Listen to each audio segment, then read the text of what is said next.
surgeons. The light surgeons started life almost 15 years ago now in Portsmouth, of all places, in England, when I was studying graphic design, and kind of got together with a bunch of mates and we started messing around with projections and working with music. So yeah, and it's evolved into kind of a multimedia kind of production company, and we produce films, installations, live performances, yeah, it's really quite a mixed group of different people from different backgrounds: animation, fine art, audio production. There's sort of three main categories of work that we create, which would be like film production, so they're sort of standalone video art pieces or short films, installations and performances. So I guess in reverse order, from a sort of performance perspective, we've really kind of pioneered this sort of live cinema type of work, which combines kind of, I guess, what you'd call kind of VJing with a kind of narrative and original music to sort of kind of create these sort of fragmented documentary-based kind of performances. And that really started with a project called All Points Between, which we developed with 1.0 Festival in the UK and then toured it internationally. And it was really a kind of interwoven narratives that were taken from a lot of audio interviews we did with people, mainly in America. And it kind of came together over a couple of years of developing it and doing it as a kind of club night, and then it really became a much bigger, kind of longer thing.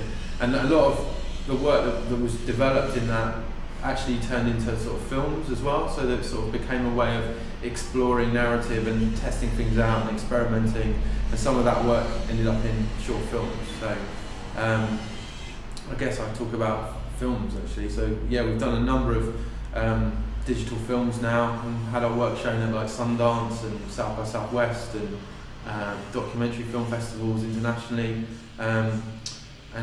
Yeah, I guess highlights, the last film I've made, which is screening at a couple of festivals today, it's what it's showing in London today, is a film called Schlemazeltov, and it's about a group of Jewish people discussing the idea of luck, and kind of touches on sort of philosophy and kind of theology and belief and determinism and stuff like that. So I'm particularly interested in using my art to explore kind of themes that make people think about their lives and consider the world around them, talk about social issues, politics. I think these are all really relevant and interesting things to explore with this medium. The other thing was this sort of installations, which is something we've started to do more and more. I guess the biggest kind of project that we've done to date has been a commission for the Museum of London, which is an installation called LDN 24, and it's basically a part programmed kind of live huge LED installation, which is drawing lots of RSS feeds and information and statistics to do with London from a massive database that we've created, and it sort of synchronises them with a film that we made, which is like a 24-hour cycle of the life of the city, basically. So these two sort of elements communicate, and as the film changes and scenes in the film cut from different parts of the city and look at different things, this kind of big LED elliptical kind of ring or ribbon that goes around the museum prints different statistics, and it's actually a massive RGB clock. So we've taken red, green and blue and turned it into seconds, minutes and hours. So it's a sort of quite an interesting piece, and took a long time to make. So yeah, and it's going to be there for 2 years. So it's kind of nice to have work that's there for a while. Our work's kind of always evolved into different areas, and we've pretty much, our balance of work is more towards the arts than it is to do with commercial work. And we do commercial work and we work on projects for clients, and we respond sometimes in a more of a design way, and then other times it's our own kind of self-generated projects. And yeah, I guess we've sort of naturally moved away from doing clubs and visuals and VJing, just because I guess of getting older and kind of just wanting to sort of do things in a slightly different context and have more of a critical audience, and go into subjects that maybe aren't kind of quite so relevant to that kind of entertainment environment. And that sort of led us into doing these more sort of permanent installations, which is really interesting and fun. But I don't know, financially speaking, I can't really say what's better. None of them are good, really.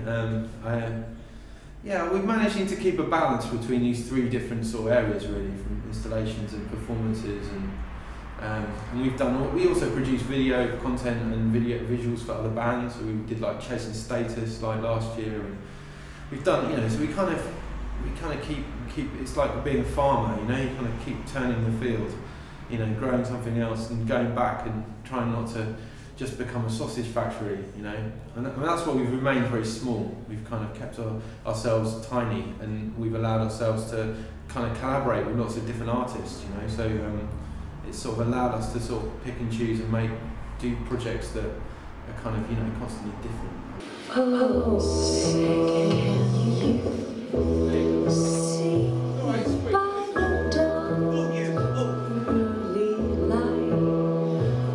So proudly we hail as the twilight glass glazing, who brought stripes and bright stars through the perilous fight. All the ramparts we marched were so gallantly streaming, and the rockets rattling, the bombs bursting in air. Yes, to the night was proof that our flag was still there. Oh, say does that star-spangled banner yet wave?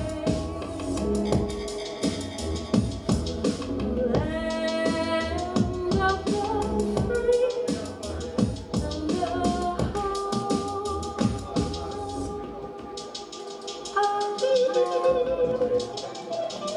the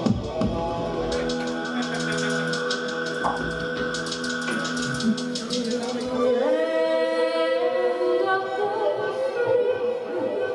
and the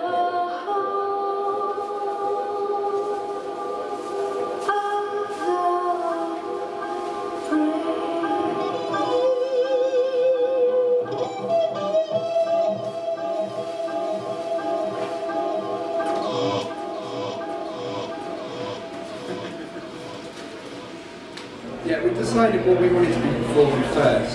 So that was kind of, we knew how we wanted it to look and how we wanted to be able to play it. So that was our starting point.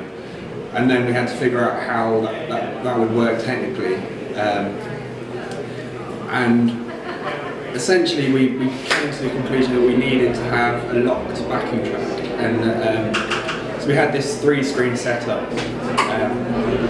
We had the locked backing track, which was the easiest and best way, which we then had to take away from. So that's sort of a 3-screen composite video. It's all sort of glued together that gets spread over the 3 projections. And then we can add to it, take away from it, add samples, add audio, triggers.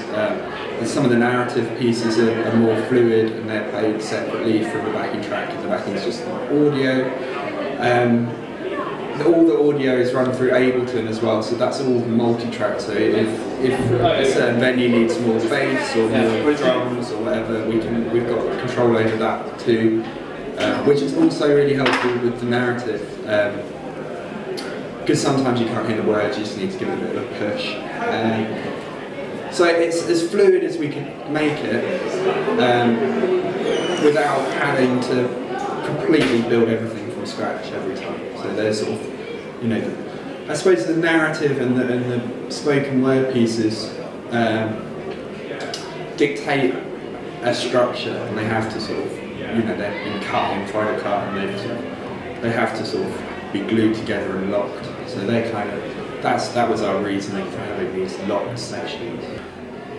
I think this show, we've talked about simplifying this show, and to an extent we have, but it is what it is, and it's sort of tough to, you know, it's sort of tough to make changes now. Moving into the future, we are planning, you know, in the very early stages of developing something new. And that one of the things we've talked about is having something that's either more flexible or requires less kit, because it's been prohibited in that some venues just don't have the setup. It takes a long time to set up, and it just has meant that we've had to turn things down because either there's not the budget or the equipment. So something which is either more modular or at least simpler, so that we can either scale it down or you know, we just turn up with a couple of laptops and some other bits and bobs. Definitely is beneficial. So, yeah, particularly flying across the, you know, different countries, different continents. You know, if we turned up with like 17 flight cases to the airport, it's just it's just ridiculous, and it's expensive.